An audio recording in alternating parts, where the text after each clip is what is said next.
Yeah, I'd like to also, as others have, thank the organizers. These set of meetings have been great. I really, of course, prefer to be in Trento, but it's wonderful in any case. I'd like to start, I want to basically compare some processes in nuclear physics to somewhat similar processes in cold atoms. I'll go through a variety of work in which I've had many collaborators who've done outstanding work, and I've been very fortunate to work with them. So I'm going to start by giving a quick review, hopefully, of some static properties of the unitary Fermi gas in 3D, and then look at some dynamics and response functions. At low momentum transfer, you can kind of compare the RF response that has been discussed earlier to spin response in neutron matter. So that has also a two-dimensional, two-component Fermi gas with a large scattering length. And at high momentum transfer, the more direct comparison is probably to processes, scattering of neutrinos or electrons from nuclei, which of course is 4 components, but there's nevertheless some similarities. And I'll compare that to Bragg scattering at high momentum transfer. Okay, obviously nuclear physics has been extremely interested in cold atom experiments. A lot of the interest derives from relations to dilute neutron matter versus the Fermi gas, and in particular, the equation of state. And this is some work that one of the chair did quite a while ago now.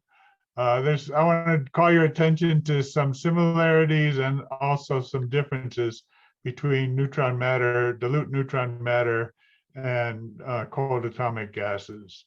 So this plot is just E over the Fermi gas as a function of KFA, or on the top axis, the Fermi momentum. And there's 3 different curves there. These are calculations. One is for cold atoms, so as close to 0 range interaction as we could do at the time. The red points are quantum Monte Carlo calculations with an S-wave interaction, which it has a repulsive component at short distances like neutron, so it won't collapse or anything. And the green points are AV4, so that has a spin-dependent component to the interaction. What in neutrons, there's very little p-wave interaction, which is the same as cold atoms.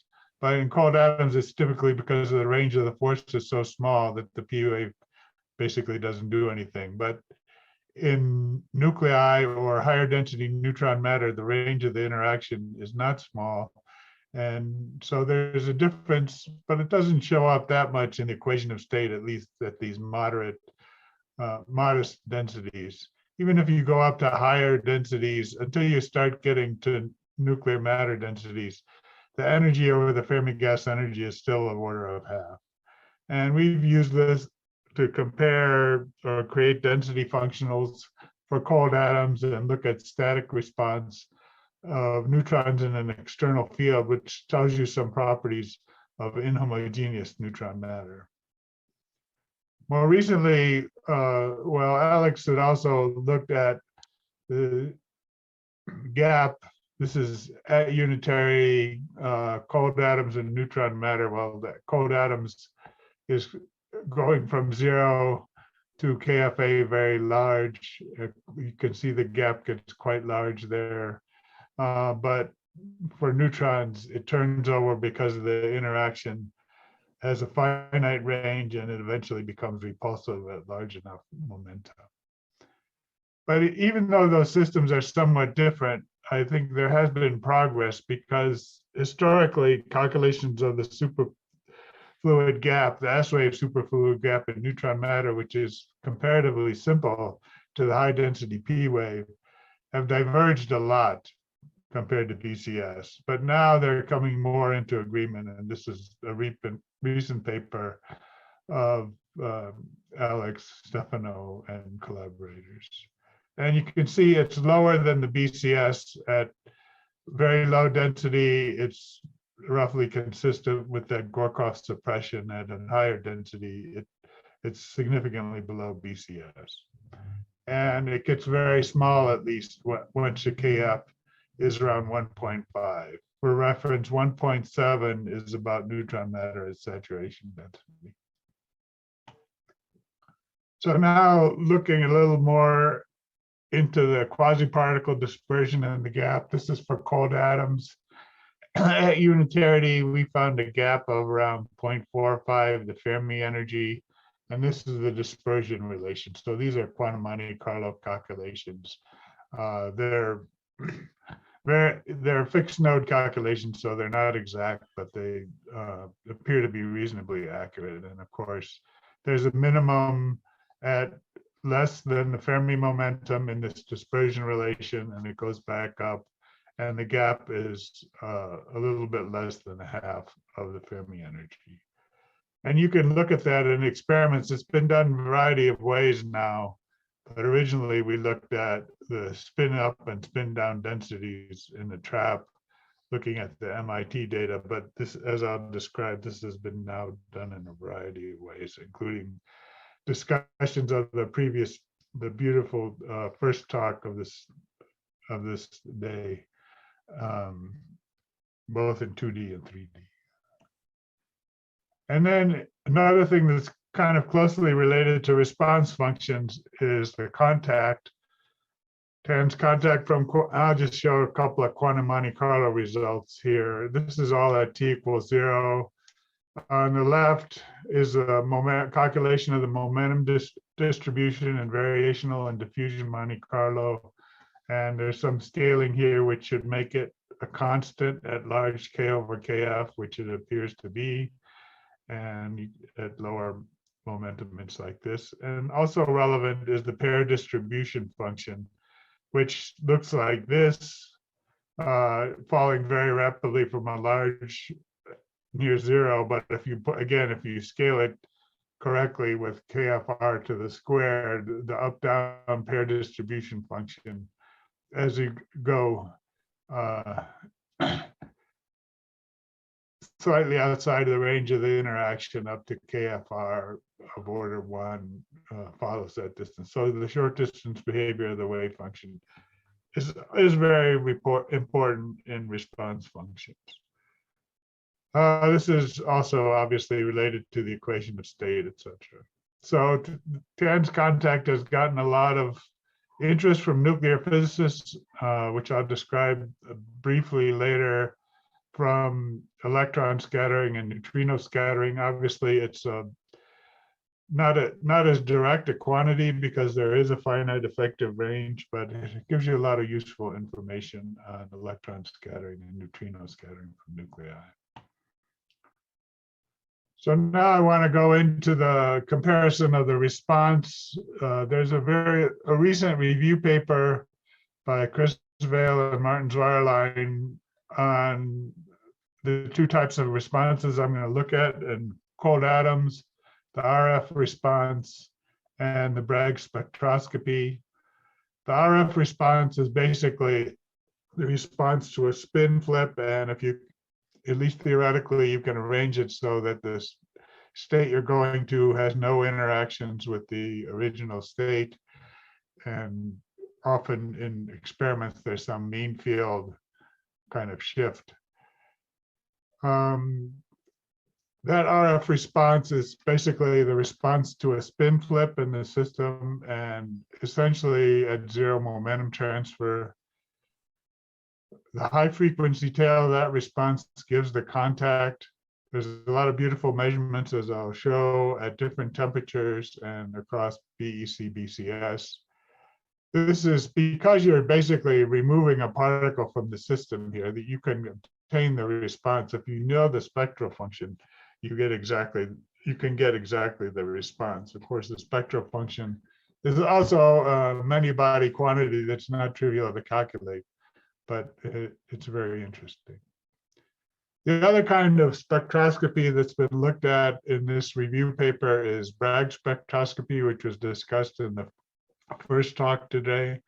That has high momentum transfer. A lot of the experiments are Q over KF. of the for Kurzweil of order 4 or 5. So it's very high momentum transfer.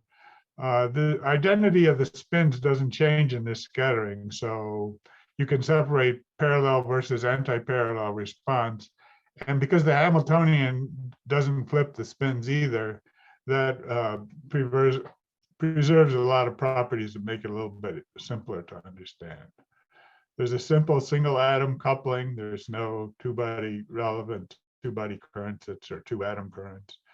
And so you can separate it into parallel and anti-parallel spin response. The closest analog to that in nuclear physics is neutrino or electron scattering in the quasi-elastic regime. This can be a variety of momentum transfers, but basically such that you are order or bigger than the Fermi momentum, so you're largely coupling to one nucleon at once. But there are two-body currents which can play a role here. You're coupling, in electron scattering, you're coupling either to the charge, so protons versus neutrons, primarily you're coupling to protons, or you're coupling in transverse response largely to the spin of the nucleons and the magnetic moments. And so those you can separate those two experimentally by looking at the same cube, but in different kinematics, which have different weights of the longitudinal transverse response.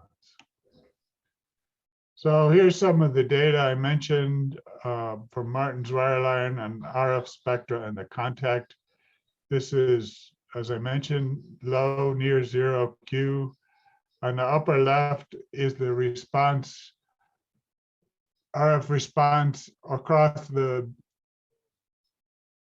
for different temperatures, high temperatures here at the bottom, and low temperature, which is what I'm going to talk about in nuclear physics, at the top there. You can see there's a peak, which is similar to the energy, Fermi energy in the system. You're doing a spin response, and there's some width, and then there's this high energy tail to the response. And they have plots from polarized systems and unpolarized systems. On the bottom center here, I show the spectra at low temperature.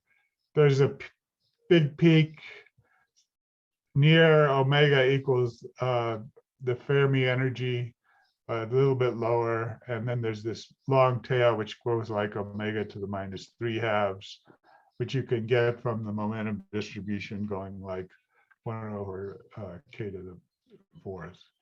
And they can extract from using that high energy tail, they can extract the contact, which is the upper part here, and also the condensate fraction, which is the lower figure here on the right.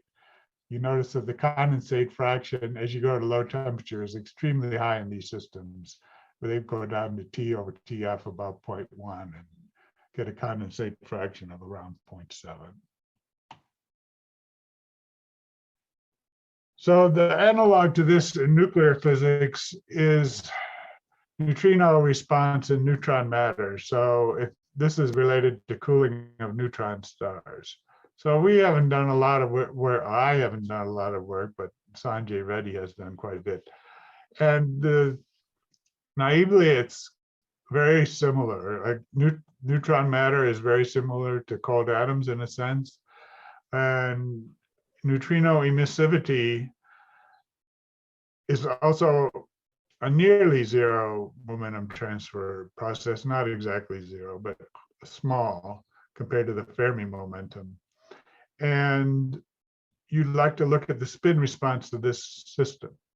So what we did some time ago now is very simple. It's a response function. There's no zero range interaction. The interaction is smooth, etc. So, and if you look at densities around the saturation density, the superfluid gap, as I've shown before, is extremely small or zero. So we basically ignored that and calculated a few sum rules to try to get information on the response function. So in the left here, I show correlations of the structure factor in blue. This is S of Q. and the associated pair correlation function, the spin-spin pair correlation function in red in the inset. And you can see there's very strong correlations in the system, even though it's not really superfluid much anymore because the potential has a finite range. There are still strong correlations in the system, and you get a structure factor, which is significant even at very low Q because of these correlations. You can also calculate, of course, the energy weighted sum rule. Unlike cold atoms, it's finite if you have a finite but smooth potential. And it has to do with the spin part of the Hamiltonian, since you basically get this energy weighted sum rule, which would, if you had no spin dependence, would just be Q squared over 2m. But here it's finite and big because you have a spin dependent interaction. And the biggest, at low densities, the biggest part of the spin dependent interaction is the difference between the S and the P wave.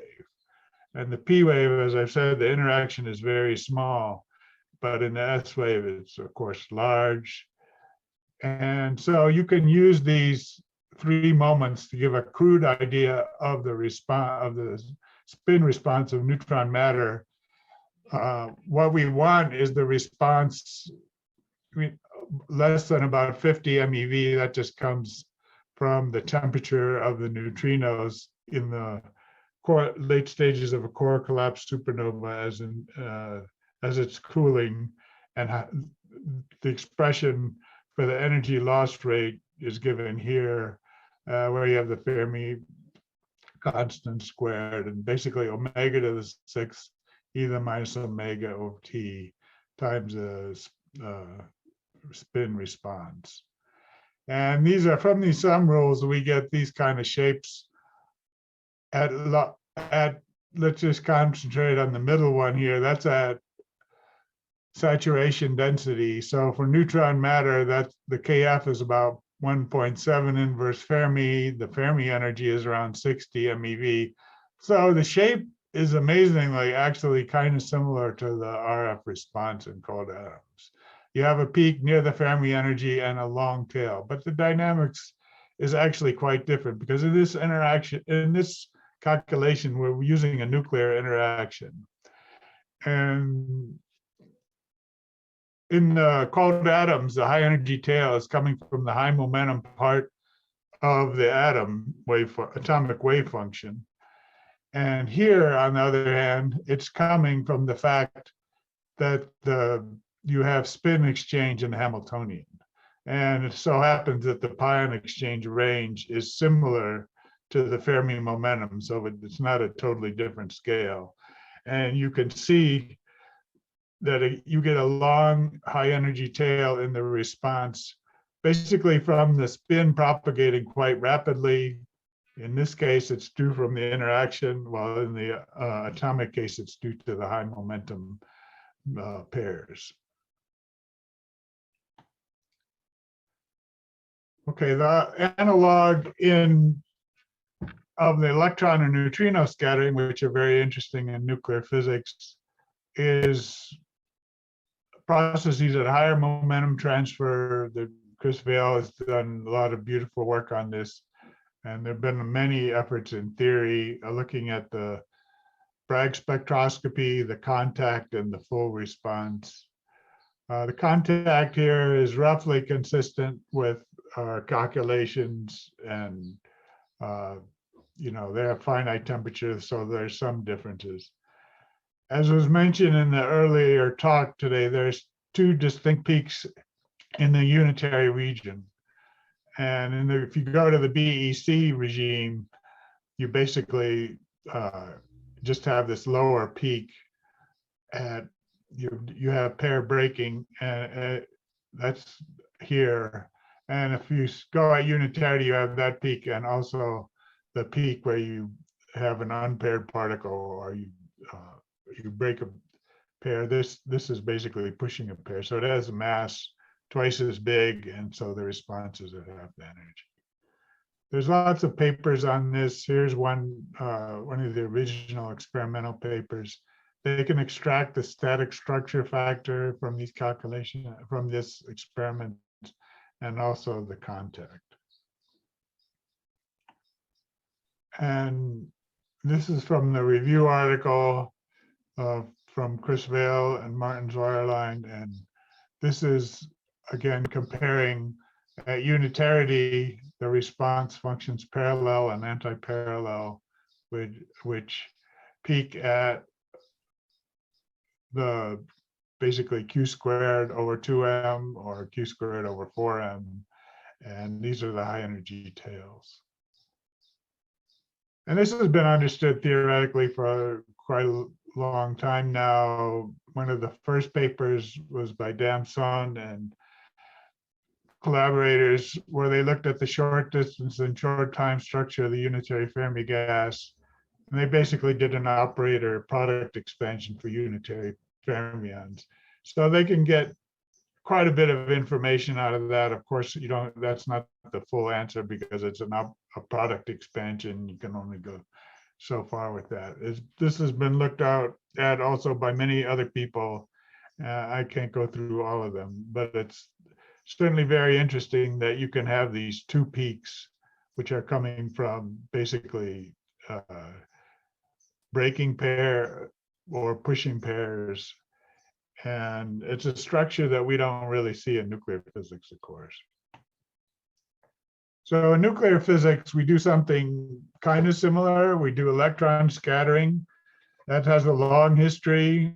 Quasi-elastic electron scattering means momentum of order or bigger than the Fermi momentum and energy of order, the recoil energy you'd expect of k squared over 2m from striking a single nucleon. In electron scattering, there are only two response functions, either coupling to the charge or the currents. The current is most dominated by the spin at modest momentum transfer. Neutrino scattering is more rich. There are 5 response functions. You have axial currents also, and you have difference between neutrino and anti-neutrino, which differ by the interference between the axial and the vector current. This has been studied a lot historically at many laboratories. Most recently, there have been a lot of experiments at Jefferson Lab. The neutrino experiments, a lot of those are in Japan, either in Japan or at Fermilab. The simplest picture is you're striking incoherent scattering over the individual nucleons. And in general, the cross-section is a linear combination of the longitudinal and transverse response for electron scattering.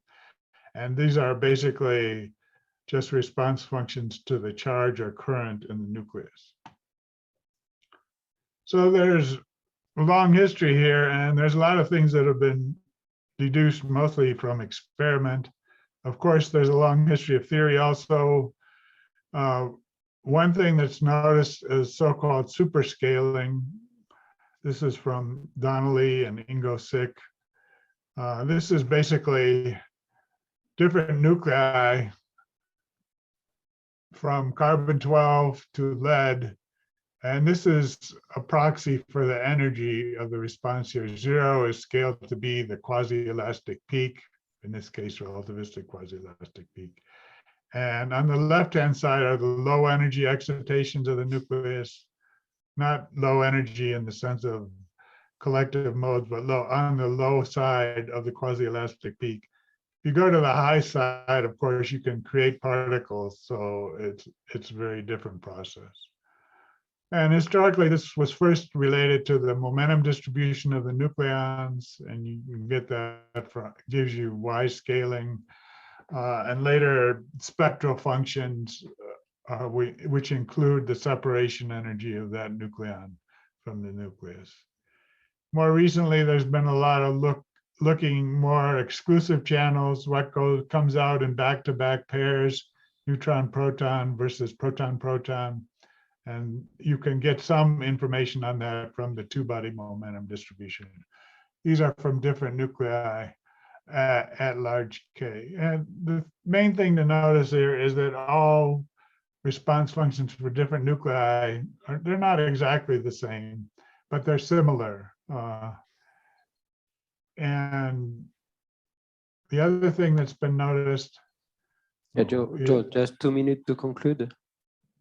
Okay, neutrino scattering, we need to get longitudinal, we need L over E, so we have many different energy neutrinos coming into the analysis. You'd like to get CP violation. The point I want to make is that incoherent scattering from single nucleons, even though you have this big peak, which looks like you just have a smooth peak from hitting single nucleons, the longitudinal versus the transverse is very different, 40% different in carbon-12. So this is from RMP of Omar Benar, Bende, and Ingo Sick.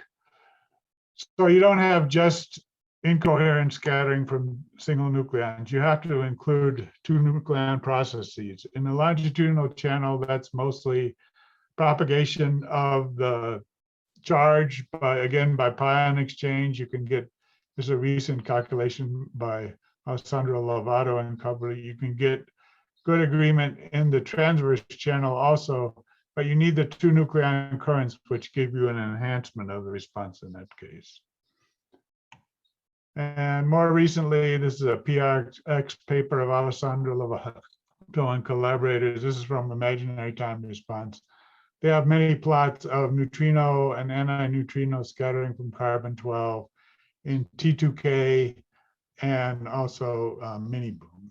And in general, the experimental errors are larger in neutrino scattering, of course, but there's pretty good agreement overall. One thing that we've been exploring, I'll conclude with this, recently is short time approximation. Since these are relatively high energy excitations, the momentum transfer is large, so the high energy, you should be able to get significant information about the short time from the short time propagation of the nuclear state. So you just take O dagger O and put e to the minus IHT and expand this in two-body interacting states. So if you drop certain terms, this will go back to Y scaling or spectral function. But if you keep all these terms, you also can include these two-body interference effects between pion exchange and the two-body correlations. And those turn out to be important. This is comparison with the GFMC, which is in principle exact for longitudinal scattering. You don't get the very low energy stuff correct, but you do get the very accurate picture of the response. This is transverse and longitudinal response from helium-4 electron scattering. The other thing that you notice that even though you include these two-body processes, which would seem to violate Y scaling, which came from basically the momentum distribution of single nucleons. Here's a plot where you include the two-body currents in this full calculation, and you get these solid lines at different momentum transfers. And you can see the scaling there is very good, within 10%, and much better than if you did the full calculation with interactions, but drop the two-body current. So that even though the Y scaling does not necessarily mean that you have only one-body processes, because the kinematics of the 1 and 2 are very similar. So I'll just conclude. Quantum dynamics in strongly correlated systems is an important and difficult problem. Linear response is somewhat easier than general problem, of course. And there are a lot of intriguing analogs between high energy nuclear physics and cold atoms. That has been known for a long time in static properties, but also in dynamic properties. The few body dynamics can be visible in the response of the many body systems. That's very clear in the cold atom case, but I think it's also pretty clear in the nuclear physics case. And the proof theories of the response have very many important applications in nuclear physics, nuclear astrophysics, and neutrino physics. And I think similar to the pairing gap, we can expect to get advances by understanding cold atom physics, get advances in the nuclear physics as well. Okay, that's it. Okay, thank you.